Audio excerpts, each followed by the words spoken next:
Welcome back to another episode of That's When I Knew, the podcast, where real people have real conversations about the journey towards building a meaningful career. This is episode 105, and I'm your host, Robert Creighton. And I'm your co-host, Zakia Kunadu. For the last episode of our sales series, we're joined by Gabrielle Blackwell. Gabrielle is the manager of business development at an IT and services company called Infutor. Over the next 60 minutes, Gabrielle shares tips for people interested in getting into sales, individual contributors that are looking to transition into sales leadership, and much, much more. Gabrielle also gets vulnerable and talks about her upbringing, mental health, and building a meaningful career when you have a criminal record.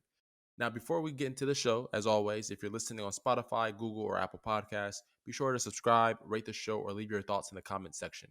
You can also watch, subscribe, and engage with the video version of this show on YouTube as well. Thanks for listening, and we hope you enjoy. I'm excited. Yeah, we're excited to have you on the show. This is going to be a fun show. So why don't we start off by you just giving a brief introduction to yourself and what you do? Okay, cool. Yeah. So my name is Gabrielle Blackwell. I'm currently a sales development manager at a company called Infutor Data Solutions. I kind of stumbled into sales, and 5 years later have been able to find myself recommitting over and over to the career of, not just being a professional in sales, but also a leader of people, a leader of organizations. And so, one of the things that I try to live by is like doing my absolute best and leading from the front.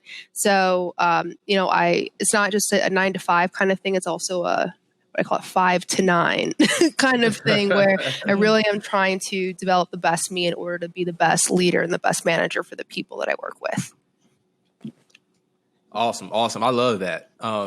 So let's start off by just, the basics for the listeners out there that may not be aware. Mm-hmm. What is sales development? Yes. And what do you do as a sales development manager? Yeah. So in sales, right, over the past, I'd probably say like 20, 30 years or so, there's been the need, or at least there's been the perceived need to specialize the roles in sales. So before, let's say 20, 30 years ago, you'd have a phone book and you would call through a list of people and then you'd close deals in a very transactional manner. And so now with deals being a lot more complex in the sales field, there's this need for people to specialize in specific skills. And so sales development is very focused on the very top of the funnel. So it's like one part marketing, it's one part sales. You're really like, you could be responding to inbound queries and, qualifying if individuals need to be passed along to sales. But on the outbound motion, it really is about going and knocking on people's doors virtually and what I'll call evangelizing the value of whatever platform or service it is that you're trying to market to people. It's very much about trying to understand what are their challenges, what are their objectives, where are they running into hurdles in realizing those objectives. And so the sales development reps are really the ones who might be the first point or the first kind of contact with an account. So you're really representing the brand in a very meaningful and special way, but you're not quite at that role of being an account executive where you're responsible for holding a quota. And so with a quota might come a lot of stress. So not to try and scare anyone away, but I always do recommend if people want to have a successful career in sales where you're having what I'll call like maybe more sophisticated conversations, the way to get in is through a sales development rep position. So even if you don't want to be in sales, but maybe you want to be in marketing and you're trying to break into the tech, sales development is a spot where you can really prove your worth to an organization, build up some credibility, and then go and navigate through the company as you would like to. I really love sales development. I started in sales development. So I know for myself, like it's a role that can really be pivotal in a lot of people's lives, right? Yeah. And being in sales, especially tech sales right now, it's a very lucrative position to be in, right? If you're at a really solid company that pays their people well, because not every company does. But, I really do feel as though a career in sales, starting in sales development especially, can open up a lot of doors for people financially who might not otherwise have opportunities available to them.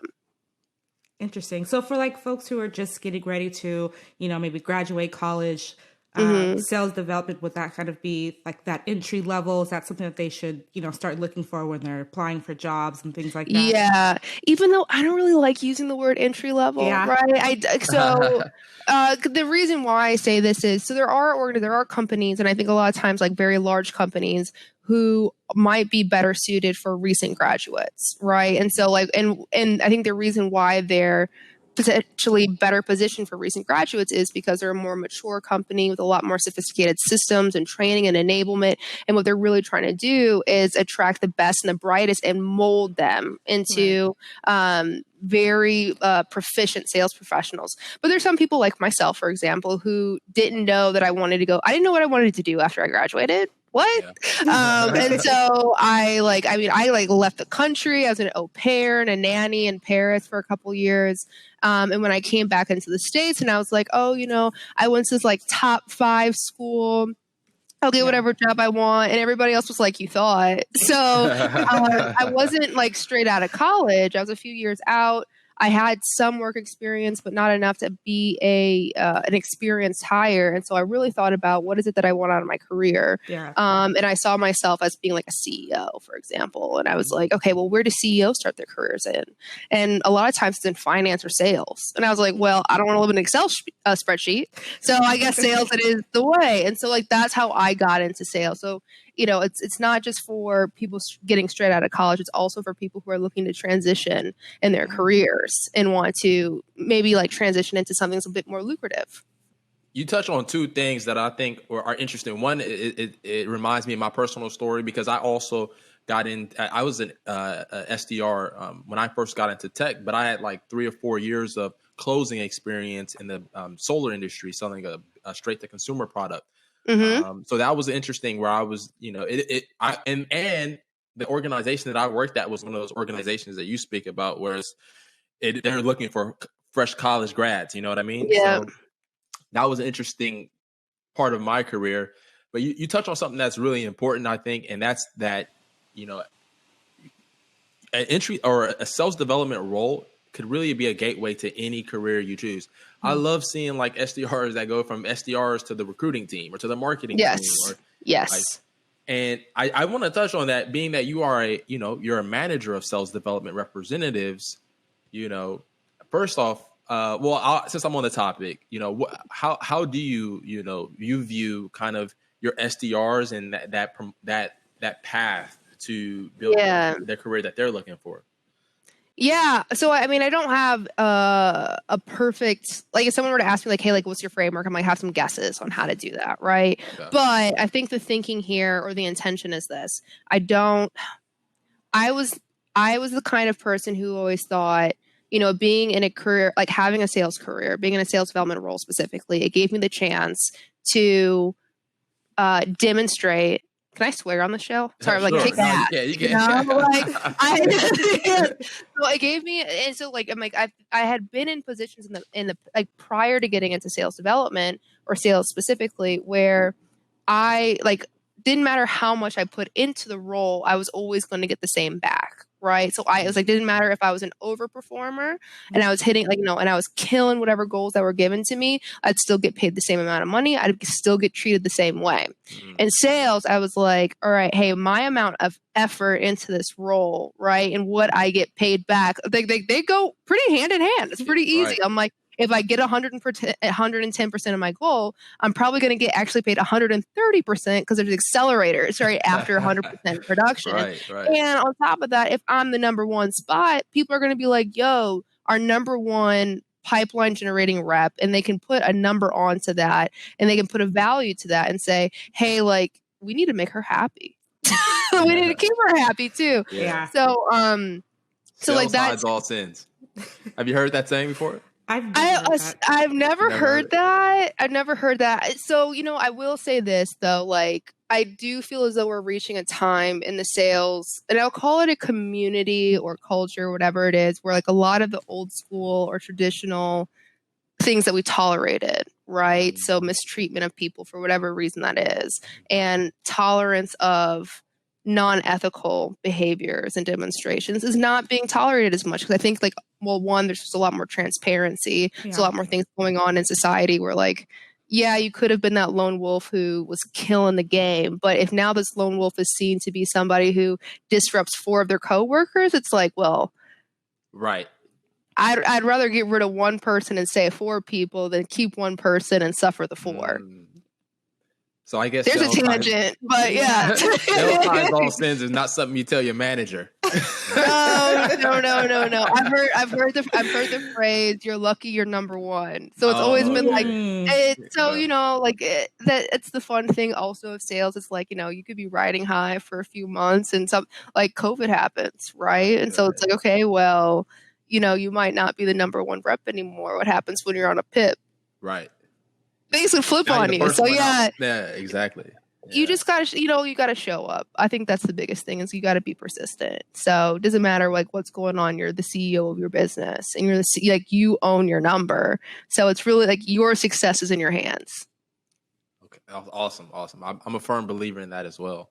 I was just gonna say, speaking of COVID, how have you transitioned or found new ways to be productive or in sales? Like, how are you changing the game during COVID? It's hard. Yeah. I don't know. It's hard. It's hard because I think more than anything else, here's what I truly believe is there's not any silver bullet to sales. Like it's, there's activities you have to do. There's conversations you have to have. There's people you have to find. The conditions have to be right. The stars have to align, And so like, those are the layup deals. Then there's like the other part of sales, which is it's planned, it's managed. I don't want to say that it's coerced necessarily, but it is like a puppeting act, right? There's a lot of strings that you have to pull. And so I do believe that right now with COVID, everything has to like slow down. Like if a company's on a hiring freeze or a budget freeze, what can you do about that? Yeah. Like as a salesperson, it's not about like, they no longer have access to budget. It's a matter of when that budget is actually going to be freed up. And so I think this requires salespeople to adjust and respect people's timelines, but also knowing when to push, right? So I think that interpersonal aspect of sales has become even more important. And then we also have to realize like, hey, listen, if people are not going to be purchasing for the rest of 2020, but they're having budget open up 2021, you got to just nurture. So there's a bit more patience that I think is needed, which budgets don't really understand, but that's okay. It's like we got to do our best. That's fair. I have a question for you.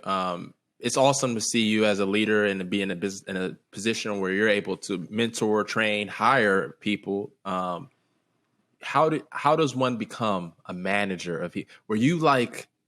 Ooh. Were you like the Michael Jordan of sales development or like Serena Williams of sales development? Yes. When you were just crushing it? Okay. Because some people get promoted because like you said, you got to let's make Gabrielle happy. But other people, they're good at networking and they're able to like you just build those connections and find themselves in that position. Or people, they move up the ladder by moving to different companies. So what was your story? I think there is a few. How do I put this? I do feel as though the results that I was able to generate as an individual contributor helped me build up a good enough like perception that it's like, oh, hey, this person would probably do well, right? But the things that make you a very skilled or good individual contributor might not be the things that make you or enable you to be an effective manager. So I think there's probably I would feel confident saying that everybody probably like 9 people out of 10 at least know one person who got promoted into a manager position after killing it in the individual contributor role, and they sucked. They were terrible managers. You all know somebody like that. Yeah. So like that is to show how prevalent that is, because again, being an individual contributor and being a manager are totally different things that require totally different skills. Yeah. So I had to ask myself, what were the things that helped me to be the number 1 SDR? Like, what is it that helped me like perform at what I'll call an elite level?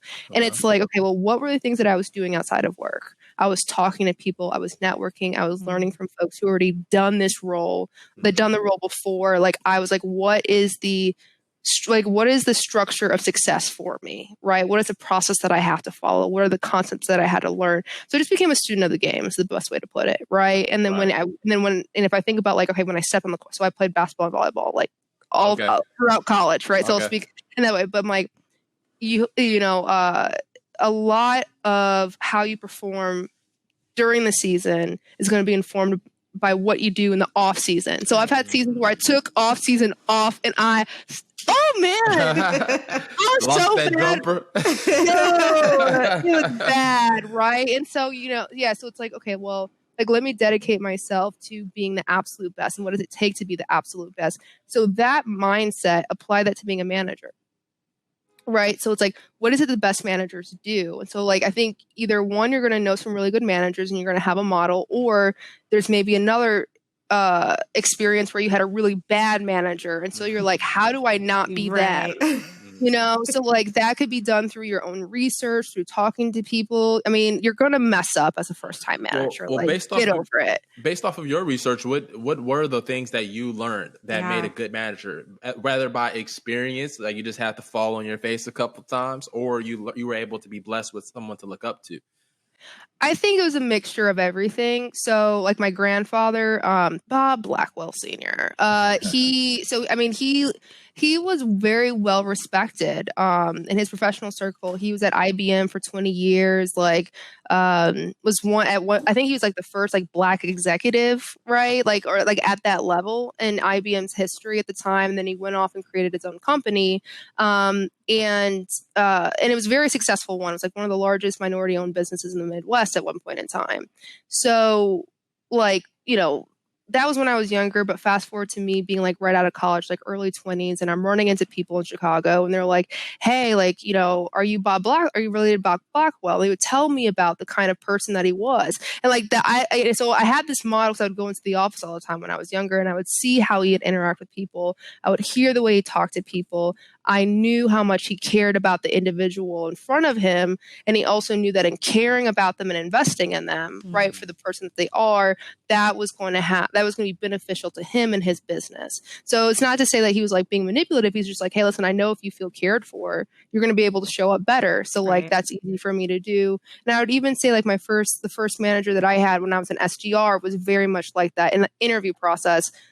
First interview, he goes, I am invested in your success from here on out. And he's shown up. Like, it's been 5 years, 6 years since I worked for him, and he still shows up. So like, I had people like that. And then I also had terrible bosses, god awful bosses who damn near had me run out of my hopes, dreams, and my ambitions. I was like, not today, Satan. So I think I took the time to reflect upon what was it that made, my old boss, Dan, a really good boss? What was it about my poppy that made him a really admired him? And then I started reading about people who are, it's like, all right, these are people who are respected, who are successful, and like, what does it take to be great?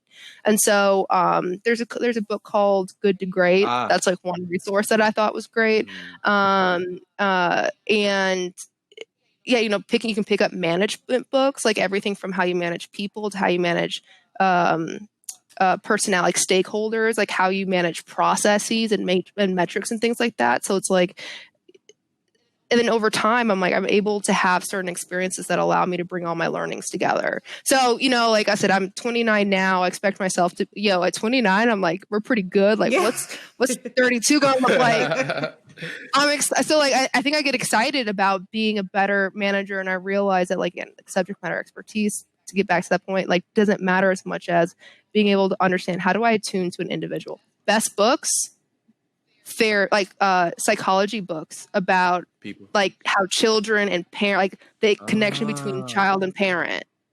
Like, how do you attune to a child's needs? What needs to be said, right? Everything from like, I hear you, I see you, I acknowledge you. We need more managers like you in these companies. Yes. This is some really good like advice though. Like, who would have thought to read a book about? But it probably makes so much sense because we all have our inner child. And sometimes that inner child comes out when we're going through adversity or when things get tough or when things are going great. So that's smart of you to think of these books as a way to like kind of manage that. I'll also be honest. Right. So I got into tarot cards like a year and a half, 2 years ago. Okay. Magic and stuff like that. This is just some ancient psychology stuff. I'm telling you. So do you use that as far as your management? Do you like read their tarot cards? Like, hey, Jill. So I'm thinking of I'll be honest. I'm considering implementing tarot cards into like a coaching method of some sort. Because I mean, you talk about tarot and magic and oracles and stuff like that, and people might go, "I'm sorry, what? Yeah. Are you crazy?" And so it took me some time to really, I think, like accept that part of me. And so now I've been doing it not to the individuals on my team, but to like other professionals that I've been connected to. And I'm like, oh yeah, like I do tarot readings. So I've done like 5 readings for people in my professional network. Nice. Oh, wow. And how's that been going? You know, what's been the reaction, or what are some things that you've learned or seen? Here's what I think. So I'll cards, not to foreshadow, it's to encourage more than anything else. And so here's what I think. I think people like being encouraged. I don't think enough people are encouraged by the people around them either. So more than anything else, right, the application of the cards is, all right, hey, there's maybe some goal that you want to accomplish, or maybe there's something that you're running into that makes you feel small. Let's address it for what it is, you know? So like, and the cards then become more like a prompt. Like, all right, hey, there's a question that the universe or whatever it is that you believe in is asking you. And so how do you want to respond in this moment? And so that to me is the use of the cards. And I feel like more often than not, when people want to grow, they're very receptive to what's being shared. I think the only time I've probably done one tarot reading where, you know, the person, I felt like they were closed off. Or maybe it's me, I don't know. And it was an off, you know, because I mean, it's sensitive, because what I talked about, attuning to another person, it's like, all right, like, let me align myself to like what's happening with you emotionally. Let me really, it's not even like, I feel like it's even deeper than empathy, right? It's like a true, deep connection. It's like recognizing another person is like, hey, let's think you and me, we are, period. You know? So like, I think if you're in your head, and then it's no longer about the other person. And so the same thing goes for management, right? There we go. If I think about it, right, the same thing goes for management. If I'm not fully present with the individual in front of me, I'm probably going to miss something, right? And I'm no longer can be tailored to what it is that they're wanting and needing to hear at that moment. I'm making it about me, right? And so that skews the vision, that skews the reading. We did some research, and you know, we saw in another like show or podcast that you were a part of, you talked about the power of language, and I think this makes me think of that. Like, can you touch on that, especially? And actually, I want to ask you this from 2 perspectives. The perspective of the power of language when it comes to managing people, and then also the power of language when it comes to doing business with people, maybe as an individual contributor.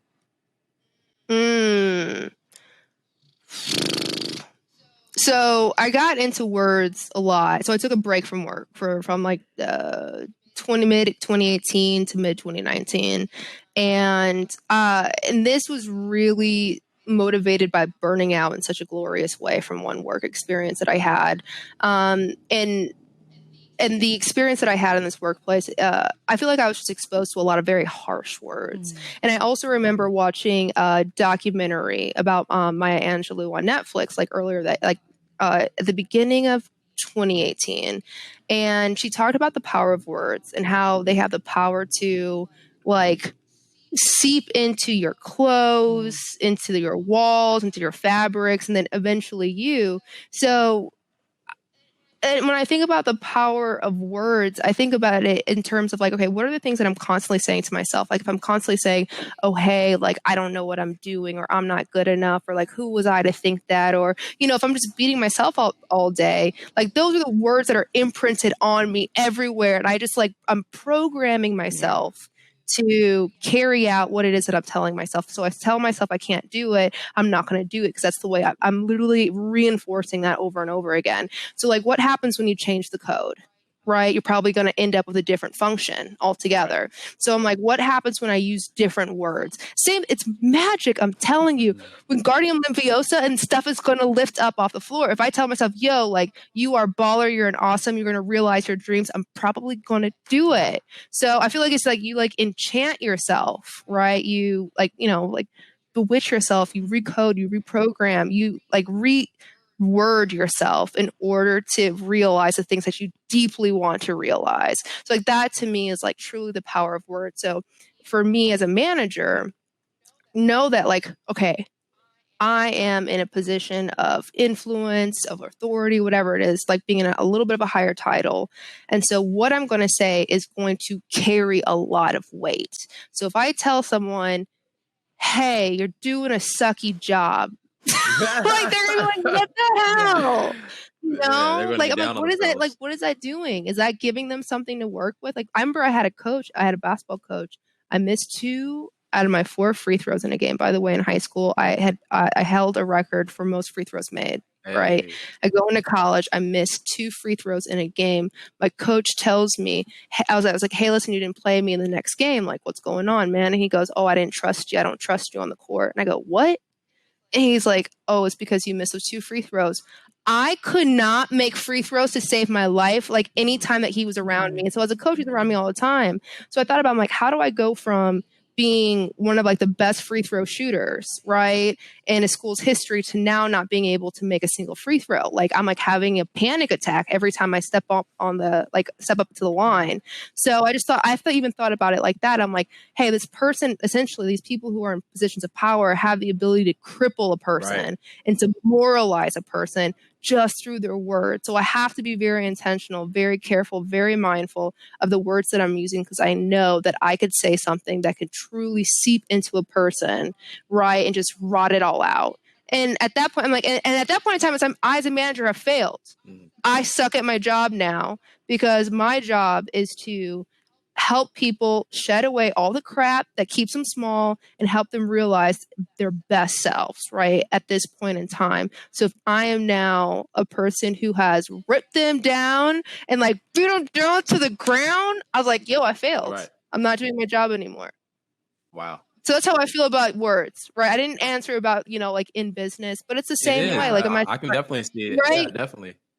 You're trying to sell somebody and you're like, oh yeah, like if someone did this to me, like this is years ago, someone's like, hey, listen, like your way is not going to be better than this, like, than my way. And like, I'm going to help you. And I'm just like, am I just some powerless little twerp? Like what's going, I was like, why are you talking to me this way? I'm like, this isn't pleasant. Right. So like, if you think about like, all right, hey, like what is the objective? What is the goal? This person is going to entrust that you're going to support them in a journey or an objective or a project that they need to carry out. So like that might be a scary journey for them. So if you're coming in there and attacking them with your words, God forbid you trigger a response from childhood because they had a dad who yelled at them, right? Like you are going to get turned off so fast. Right. So again, this gets back to like the attunement and what language are you using to invite that other person in and to help them feel safe and secure with you. Can we just we just got a lesson from your like manager one-on-one training right now. Like every company needs to just go ahead and listen to this right now. Every manager.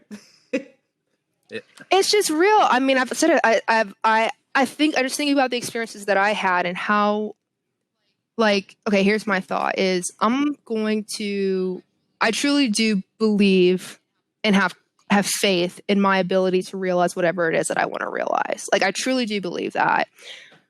And also, that does not mean that I'm going to be unaffected by people being reckless with their words, right?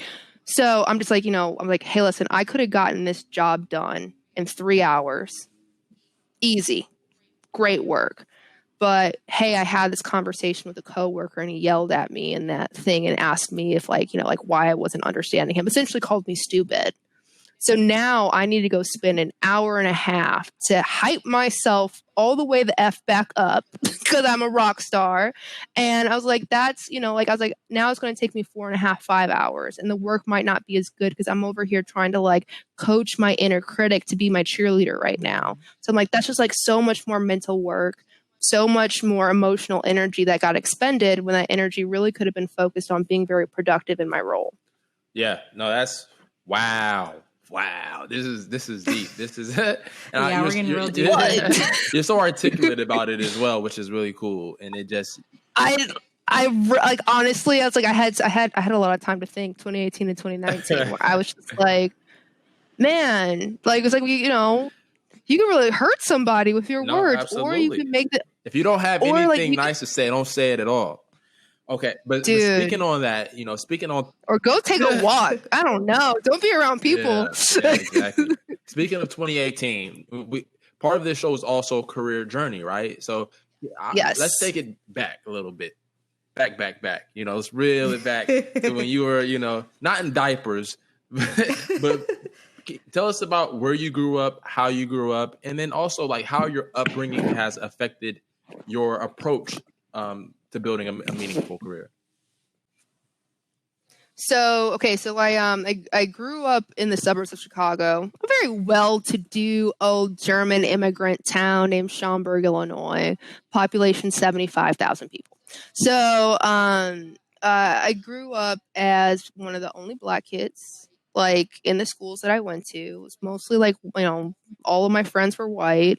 I always grew up feeling a little bit like an outcast. Like this is really personal, by the way, y'all. But like, I feel comfortable. Yeah, this is part of the show. I feel comfortable. I do know, because like I'm not the only person who has my story. Like Absolutely I'm not the only person who grew up feeling like an outcast, and it doesn't matter like because I was the only Black kid. I'm like, name something that somebody feels unique about, that they should celebrate, and they'll probably feel crappy about it for the first 25 years of their life. You don't have to, by the way.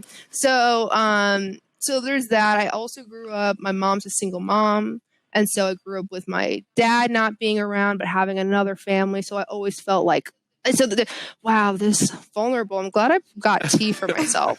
But I grew up feeling as though like I was like not wanted. So I always had this feeling of like, all right, like, I feel cast aside, abandoned to an extent. And so I always felt like I had to overcompensate to be acceptable. Like that's the best way to put it. And so like on a competitive level, that's great, right? But at its deepest level, it's insecurity. So when I think about like how my childhood, I think about like, okay, I was like always did very well in school, always did very well in sports, but I was always driven by something else, by somebody else, showing me something or validating something.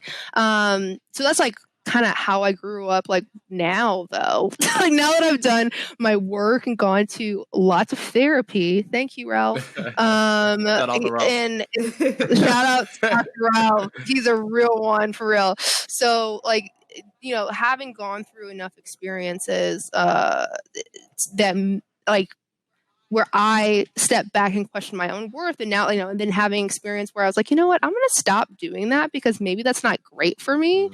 And now I'm going to accept myself like as I am and see myself as whole and great and wonderful. I feel like that experience right there of going from like feeling as though you're not deserving or you have or love, acceptance, and belonging is conditional, right? And knowing that in a sales career, as I mentioned, right, if you are come in number one, everyone says, hey, we want to keep her. But if you're at the bottom, everyone's like, whatever, right?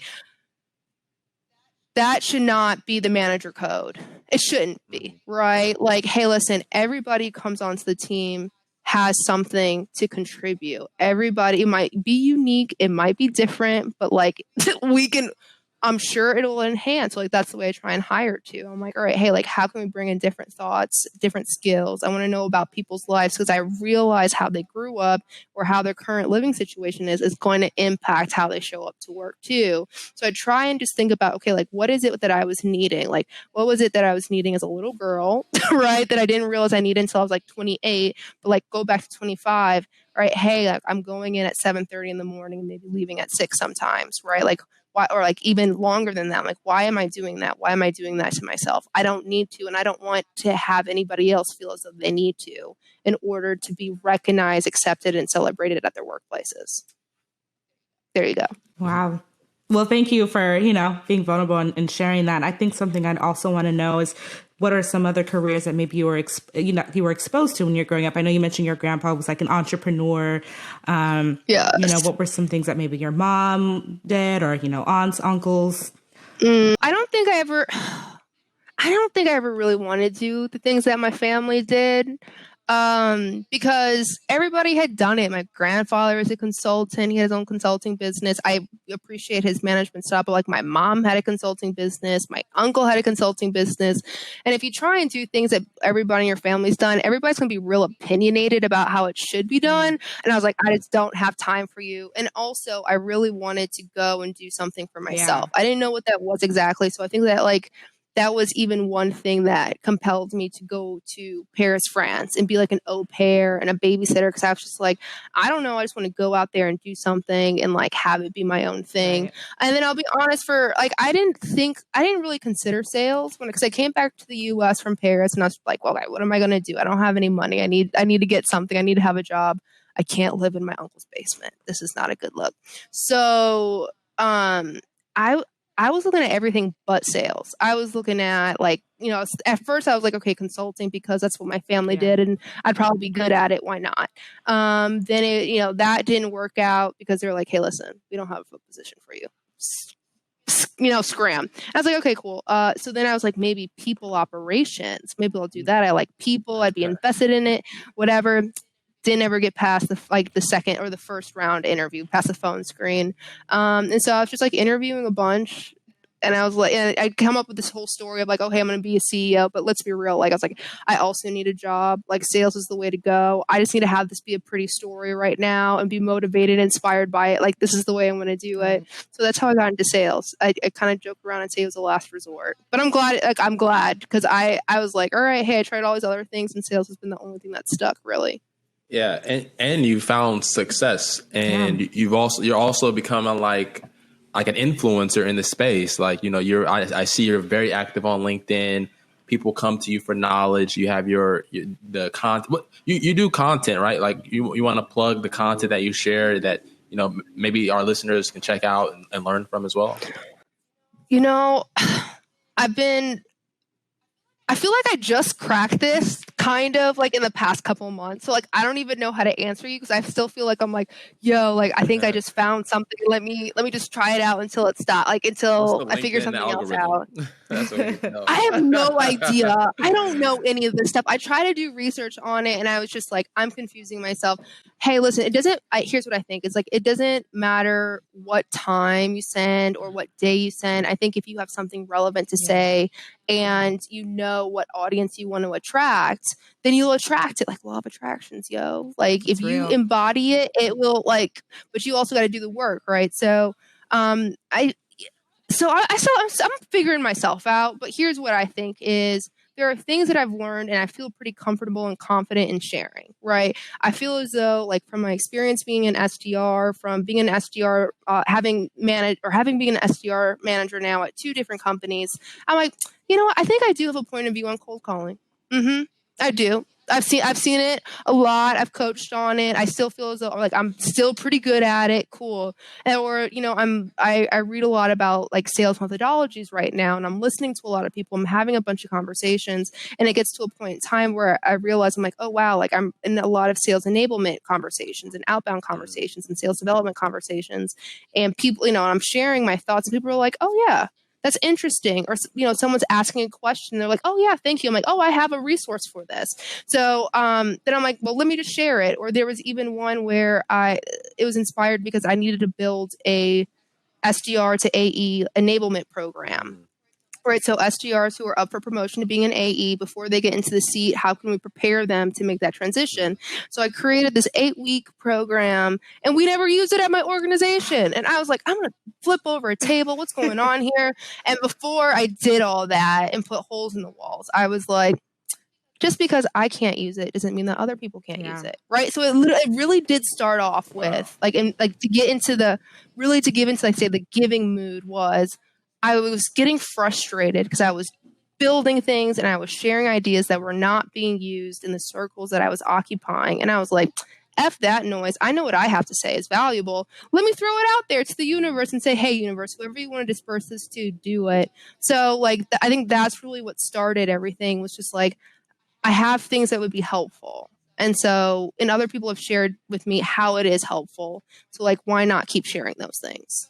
But the content specifically, as I mentioned, sales training, enablement, sales development, cold call, outbound, like those specific, that's the plug. That's what I'm sharing. And that's why we have these shows, is to, like get information out there and plug people that are, doing some great things, whether they're starting a program or whether they're starting a business. So I'm happy that we have you on the show right now talking about all of the wonderful, great things that you have dropped. Yeah. I can't wait to listen to it because I swear I'm blacking out right now. This is cool. I'm like, what did I just say? I hope it was good. It's been nothing but good things. Nothing but good things. Okay, cool. Yeah. Awesome. If there's one piece of advice you would give your younger self, what would that be? I mean, the first words that come up are like, believe in myself. I'm like, believe in yourself. Or like, it's going to be okay. It's going to be all right. I think that's the biggest thing. It's going to be all right. Like, regardless of what's, well, I don't know, because I haven't been through everything that like life could throw at. But I think it goes back to like that old phrase of like, this too will pass. Right. Yeah. I think if you truly recognize both for good and bad times, right? Like, we're not guaranteed. Like, I could be doing really well right now in 2 years. I could be homeless for all who knows, right? So I think in keeping the mindset of like, things will pass. You're all right. Like at some point in time, whatever this phase is will come to an end. Yeah. Whether that's a comforting thought or just like a kind of a sage thing to keep in mind. Like, your current situation isn't permanent. Yeah. That's something that I like to think about too, is like, things will always get better. It's like, it's not the end, Just never the end. Yeah. It's not, I mean, things will always get better, like I think we've all had times in our lives where we feel like this is a setback, like what the hell, like this can't be right. And then it turns out that was just a stepping stone, or it was a minor setback for a major comeback. Have you personally experienced that in your career where it's like, yes, I feel like a few times. What? I want to hear about a story where you thought it was a major setback, but it actually ended up being a major like blessing in disguise for you. Oh my God, my heart is fluttering thinking about it. If I cry, don't be surprised. By the way, okay. Yeah. So here I'll tell, because I think so let's rewind to like 2.5 years ago, the beginning of 2018, or even the end of 2017. I was in an environment that I would just call is very hostile to me, right? I won't go into too much detail about like the specific circumstances, but like from being in a very unhealthy environment and being exposed to what I'll call is very demoralizing people, just like spiritual like they're, what is that word from Harry Potter? Dementors, like straight up Dementors. Okay. Like those are real things. They're people though.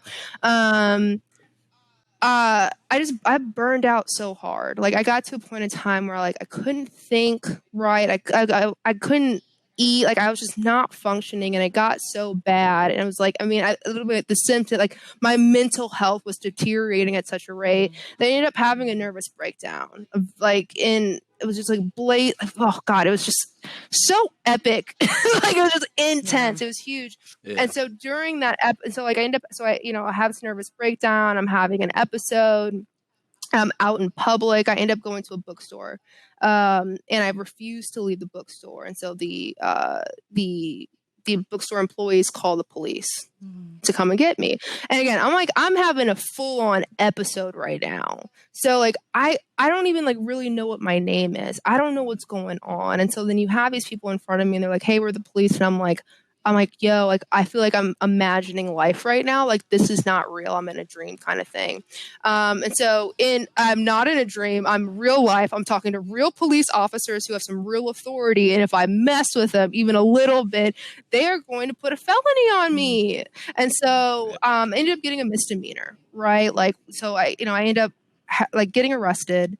I have a misdemeanor. I end up having to be transferred to a behavioral health clinic, where I'm basically in like the most intensive care or therapy or whatever for a few days. And when I wake up, I'm like, basically find out that, hey, like, you have this offense on your record. You're also basically like under supervision. And if you don't act right, like you could go to jail, like you could go to prison. So, and I'm also like in a state of like not really understanding what's going on. I can't really think very well. I can't talk. I can't express myself. People are talking to me and I'm like, I can hear the words, but I can't actually make any connections right now.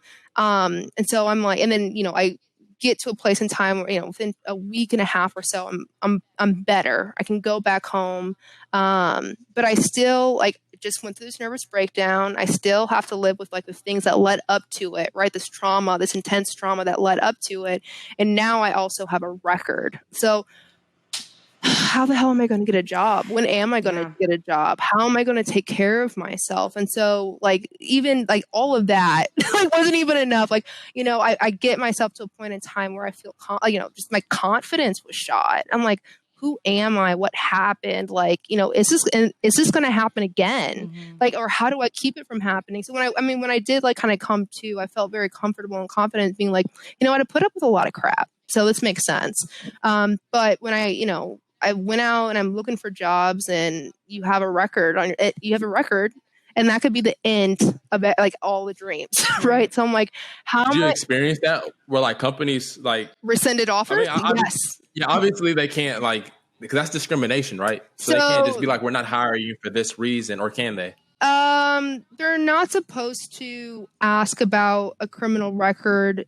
Depends. I think it depends on the state, right? But if there's a ban the box policy at the like local or state government, the company cannot ask you they cannot ask you if you have a criminal record during the interview process. But once you get to the final round, typically what happens is they'll give you a verbal offer, right? And they'll also share with you that, hey, listen, this offer that we're going to give you is contingent upon passing your background check. And there could be a drug screen as well, right? So after you sign your offer letter, there's a process that gets kicked off to authorize a background check being done. So like when the background check happens, if it gets flagged, mine does, right? That will trigger off a pre-adverse notice process. And so this pre-adverse notice process, that basically means the company is investigating whether or not they're going to take an adverse notice against you, or an adverse action against you. An adverse action usually means a rescinded offer. So I've gone through the process. I've had offers rescinded. I've told employers or potential employers, hey, listen, I do have a background. I do have a record on my background check. So please investigate your policies, because companies, either one, they're going to have to create a new policy or a new process, because this is the first time, right, that they've had somebody with a record come through and receive an offer, or companies are going to have a policy that's pretty set in stone based off of their industry, right? So if it's a highly regulated one, there's likely going to be more stringent. So like finance and healthcare would be one of those. And so like if you communicate that early, even though the company hasn't asked you, if you communicate that early, you can get ahead of that and see, hey, like how do you make your hiring decisions? So so that's the process if anybody wants to know.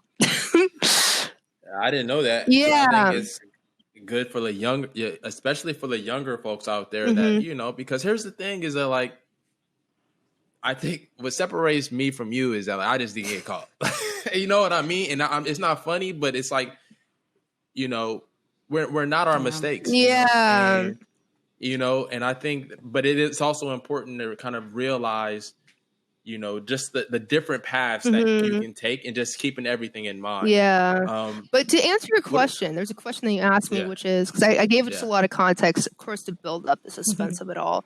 But you talked about like a major setback that ended up being huge.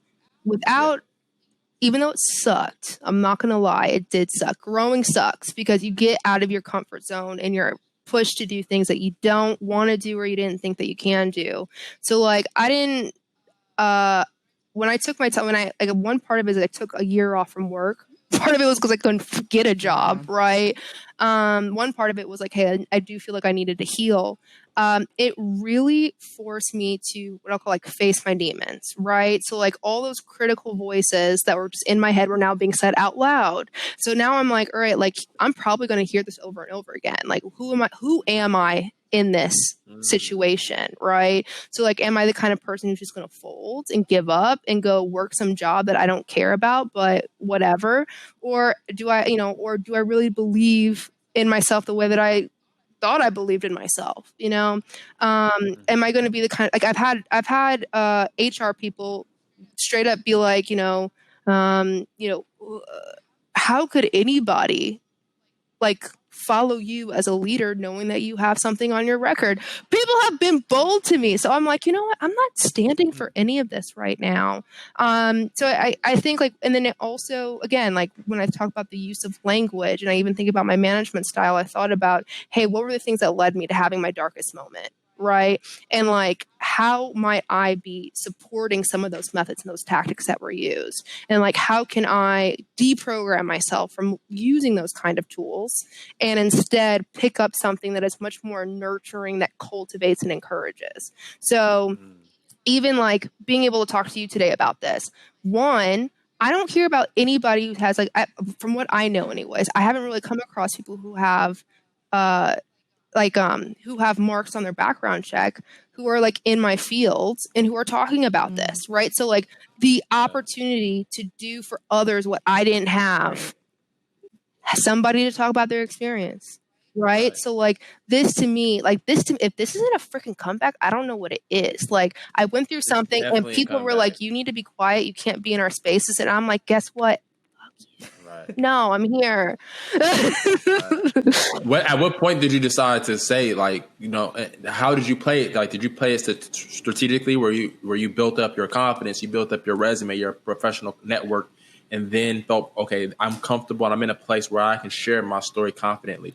Or did you just say, you just got to a point where it is what it is. Like, hey, F it. I think it's what it is. Yeah, I think it's just part of the healing journey. Yeah. I think I knew at some point in time. So it's much in the same way that I talk about like what I'm sharing on, let's say, LinkedIn, like the sales, like specific to sales, like sales tactics, for example. It got to a point where I was like, you know what?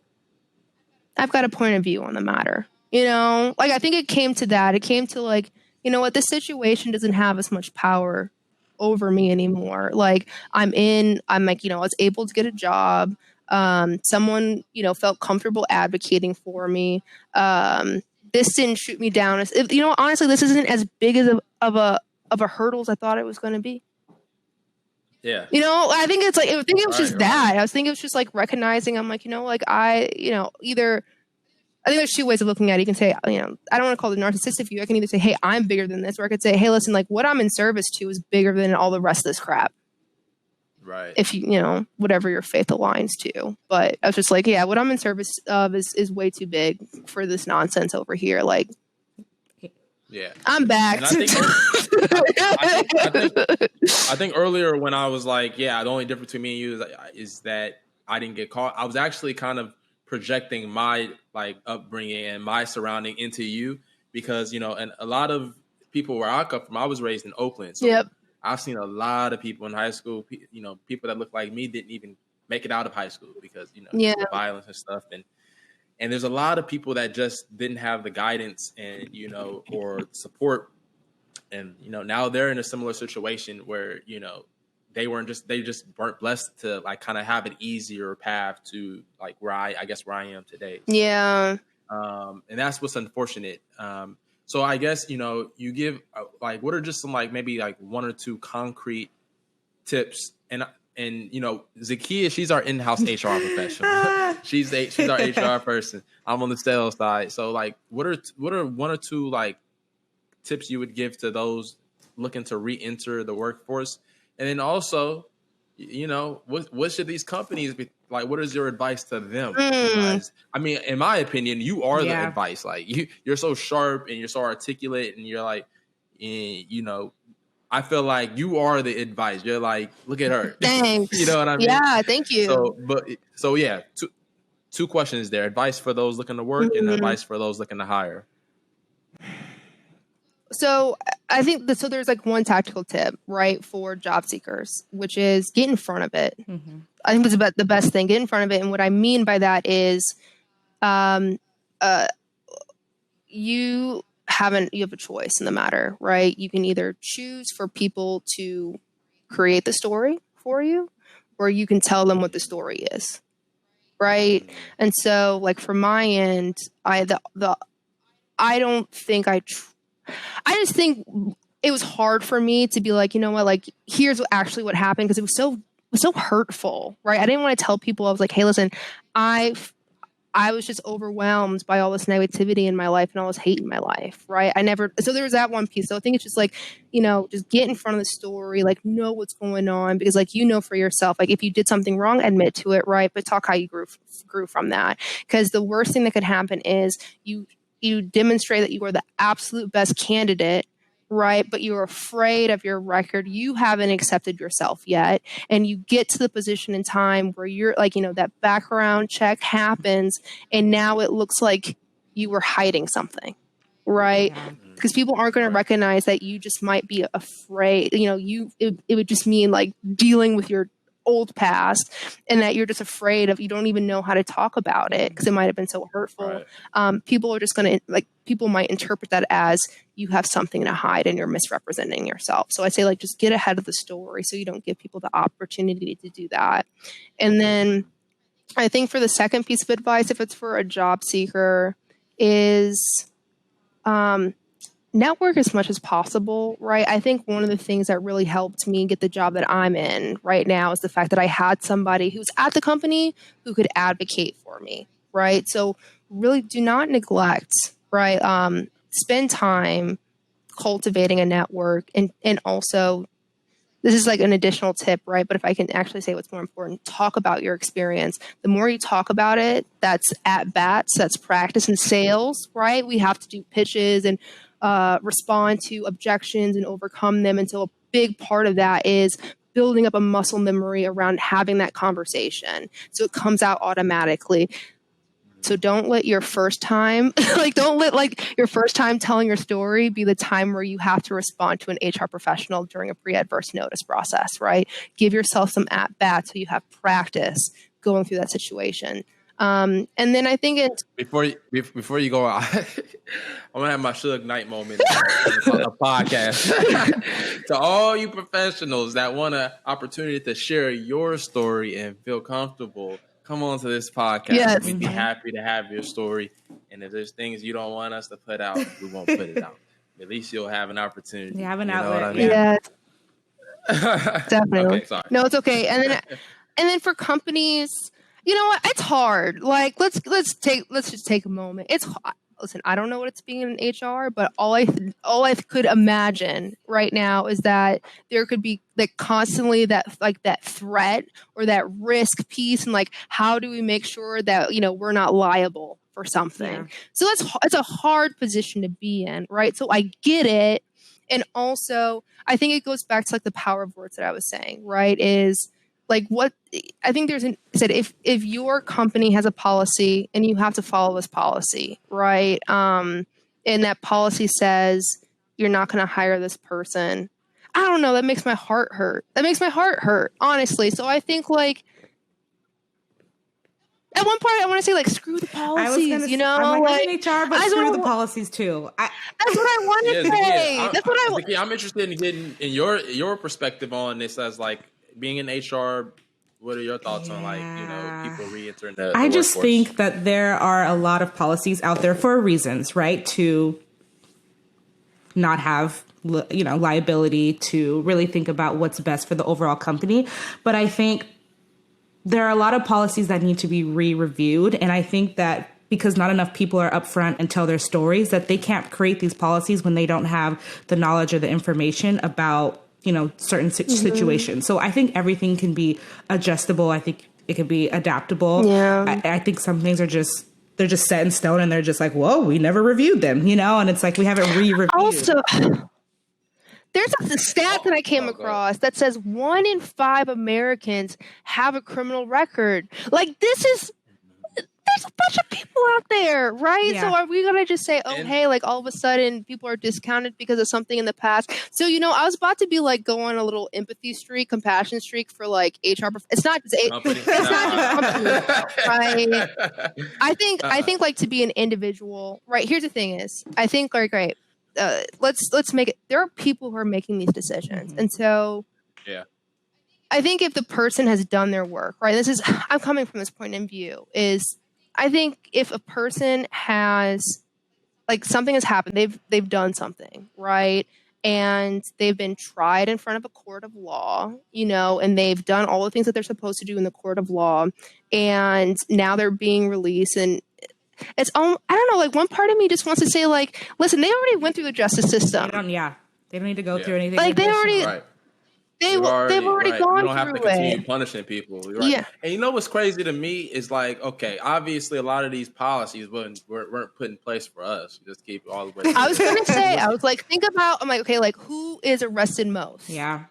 Yeah. But what's interesting to me is that, like, in politics, a lot of the, so we're going into politics. But anyway, a lot of the politics, like when they're like trying to, get the black vote, they're talking about criminal justice reform, like this type of stuff. But like corporate America needs like criminal justice reform too. Like they need to also, like, a lot of reform has to do with giving people an opportunity and an opportunity to make a meaningful career, a meaningful life, and those two things are closely aligned. And these policies like that just don't make sense. Like, I was a public policy major, and here's what I know is policies are not great. Yeah. They're not, right? They're not, most of the time, they're not inclusive. And there's a lot of policies that are in place from like 60 years ago, right? When so they're outdated, and they're also very discriminatory in nature on purpose. And these are policies that are still in place today in 2020. And so it's like, to actually change these policies and therefore change incentives and all these other things, like that's a lot of work. That's so much work. And so to expect that policies are going to solve problems tomorrow, it's not going to happen, right? So it really is up to the individuals in the organization. I say individuals in the organization because y'all are not just behind, like, this is not black box brands right now. There's a lot of transparency in 2020. So individuals really have a choice. And so I also think that, like, number one, there are individuals who are in positions of power, let's say CEO, for example, and like the position of the CEO is likely going to impact how decisions are made across this whole organization. So if you are a professional who is in a position of authority or influence, a manager, for example, an HR, for example, right, where you can bring people on board, if you don't agree and align at a values level, at a morals level with your organization, I don't think it actually supports anything for you to stay in that organization. If you feel as though you can make a difference and you're not able to make a difference, that means that organization is not there for you. Go find something else. So I think the more that we have individuals who are really trying to drive change, right, who are trying to do right by what they find to be as like their highest, like their highest realization of themselves and the highest realization of society, or companies, whatever we want to look at. I think it's your duty to find others who align to that, because those are the companies that are going to create opportunities for people who have been excluded for years. Exactly. So screw the company, individuals. You're in a position of power. You're a position of authority, and I would urge for a level of self-reflection. I think it's like, Definitely. Like how many times did you like get away with something and not get caught that that could have been on your record? Let's just put the human factor back into it. That's the point I was trying to make. Yeah, exactly. So, but in the meantime, these people are people out here that are struggling with this. Hey, play it smart. Take your feedback, network, get in front of it, and then and for those that are coming up that have an easier path where you didn't get caught, or you just were raised in a better way, I guess. You get in a position to where you can pull up people and make empathy and, to put them in a Yeah. good position. Pay it forward. Exactly. Pay it forward. Just pay it. Someone asked me today, they were like, hey, is there anything that I can do? Because I was helping them out review their resume. They're like, anything I can do for you? I go, pay it forward. That's it. Pay it forward. The unfortunate murder of George Floyd happened, and there was all this corporate messaging out there. Someone from my network, a white dude, he reached out. He was like, Robert, he basically was just being empathetic, I guess, for me. And he was like, if there's anything I can do for you, let me know. I was like, look, listen here, man, I'm straight. I'm good. But what you can do is next time you work with a black man or a black woman, just make sure you help them. Make sure you show them the ropes. Yeah. Don't let them fall on their face. You know what I mean? Like, pay it forward. Pay them as much as they're worth, too. Sorry. And pay up. Pay up. But see, that's why I think 2020, I just think that 2020 has been interesting as far as, some people are, quote unquote, waking up. There are maybe some companies that are putting out these notices just to be it's performative. Right. Yeah. And some you want to think that they have genuine, they're being genuine about it. But obviously there are some that are just like, oh, well, other companies doing, like, let's go for it. I think that, to the point that we've already talked about, it's really going to take the individuals and the people who believe in change that are going to make something happen. And we can only continue to get better as, like, people of color and just in general, like, we, like, lift as we continue to climb. Like, that's just what it is. And companies need to just open up and stop going back to the old policies and the old ways. And this is how we've always done things. Like, that doesn't work anymore. It does. I just don't think it's going to work. I think, number one, people have too many choices now. I think we have too many choices. Listen, here's my thought. Screw the companies for a second, just for a second. This goes back to, if you are an individual and you have your values and you have your morals, right? You have your internal compass, and you find yourself in an organization that is not heading in your direction, and you'll know it because you'll feel anxious all the time. You'll be frustrated and resentful. You will be in that lower vibration emotions, right? So, like, if you are not in the right environment, it is real, like, the way that you show companies it's not working and you're not going to put up with it is to leave. Right. So, like, you hear the whole thing, like, vote with your wallets, right? Speak with your wallets kind of thing. You speak with your feet. Like, where are you going? Because, like, this is how I understand, like, diversity and inclusion to work today. Right. Is this a lot of organizations don't know how they're tracking when it comes to diversity, equity, and inclusion. So I don't know if it's hard to figure it out or if we just haven't, like, actually taken the effort to figure it out. But what I do know is this: if a company's best resources, and by best resources can be quantified normally by a dollar amount, if their best resources are walking out the door and they're starting to recognize themes and trends as far as, like, who those people are who are leaving, all the women are leaving. Why? Why is that? Like, our top performers are leaving and they all happen to be women. Why is that? Or, hey, listen, our top performers happen to be people of color and they are leaving at a much higher rate. Why is that? Right? Sometimes, like, change is going to happen one of two ways, either because people want to change, because they have to change. I have a feeling companies have to, like, in order for them to change, most of the times they have to change. So you staying isn't going to, I'll be honest, if you're, like, the only, like, if you're one of the few or one of the only and you're feeling a certain way, it's likely not a good place for you to be. Go find the organizations that are going to support you, because those are going to be the organizations that, like, are going to further that momentum of widening, right? Widening the path, widening the road for people to come after you. I like that. I agree. Right. Yeah. I agree. No, I like that a lot. It's not an original concept, so I have to give a call out. So there's a guy named Marcus Carter, who's out in Portland, Oregon.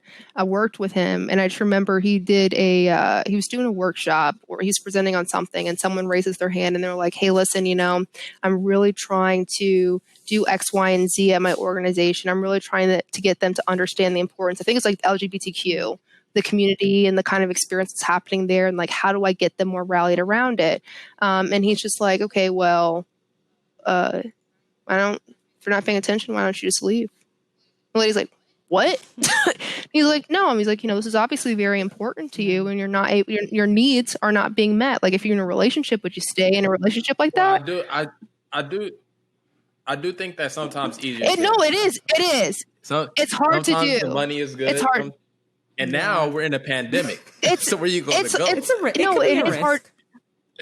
It's a risk. I don't think that you have to leave right away, right? You could recognize something and then make a plan, and that plan's not realized for another 6 months to a year, right? But I do feel as though you owe it to yourself to be aware of when your needs are not being met and when there's something that is not in alignment with you, and to then pursue avenues and opportunities where your needs can be met, right? And where you are in alignment with like your truest self.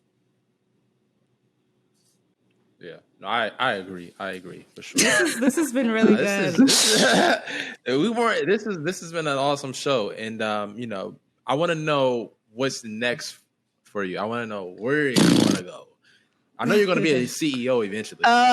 So funny enough, so I was having a conversation with a professional that I really admire. I'm not going to name names, but and I just remember I asked the same question. I go, "What's next?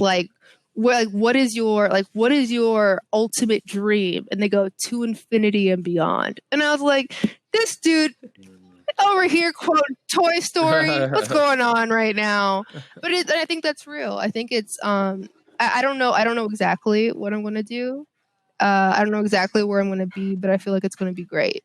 That's what I really feel like. Destined for greatness, you know? I'm not gonna put a definition on there just yet, because I'm not gonna put limitations on myself, because I really do feel like there really are no limits if you allow yourself to be able to like envision and encapsulate and embody that. So shoot, I could be like a really successful CEO and then like have like a plant shop. You see my plants. I could have like a plant shop and a coffee store or a coffee shop, like all in one. Like that to me is like, that would be super cool to have those passions on the side. And honestly, that's it. I think being able to do the things that I have to do to start doing the things that I want to do. And like what I want to do is like be a really weirdo hippie lady with a plant store and a coffee shop. Okay. I just think, at the end of the day, we all have our specific journey, and, we are just on this path, and wherever it leads us, it'll all end up working out. And like you said, back to the advice, everything's going to be fine. It's going to be all right. Things will work itself out. There's a phrase, where your mind goes, energy flows. Because here's what I do think is this is what I hear about prayer, right? It's like you could pray all you want, but if you're not doing things about it, then, so you do have to like envision for yourself, like, hey, like things are going to be all right, but what does it take to get to all right? And then after that, like, what does it take to get better? Right. Well, hey, this has been a hell of a show, and I want to just thank you for being on That's When I Knew. This show isn't about people who are extremely successful and who have made it. This show is about highlighting people at stages of their career, and I think where you are in your career, you've experienced a lot, and you have a very colorful career journey so far, and lots of success. And I'm just honored to have you on this show. I appreciate you joining us. And thanks for having me.